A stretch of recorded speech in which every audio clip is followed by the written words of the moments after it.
तुम्ही फक्त स्मरण करा. स्मरण केल्याबरोबर तुमच्या समोर उभा राहणार एकमेव दैवत म्हणजे अक्कलकोटचे स्वामी समर्थ महाराज. ज्यावेळेला सृष्टीची उत्पत्ती झाली त्यावेळेला ब्रह्मदेवाच्या डाव्या अंगापासून स्त्री आणि उजव्या अंगापासून पुरुष तयार झाला. पहिला पुरुष या जगामध्ये जो जन्माला आला त्याचं नाव आहे स्वयंभू मनू. आणि पहिली स्त्री या जगातली तिचं नाव आहे शतरूपा राणी.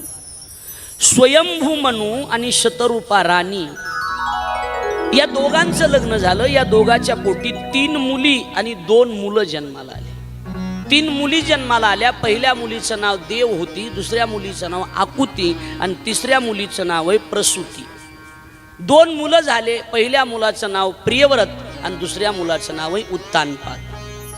जगातली सृष्टीची सुरुवात सांगतोय मी. सृष्टीची सुरुवात पहिला मुलगा उत्तानपाद, दुसरा मुलगा प्रियव्रत आणि मुली किती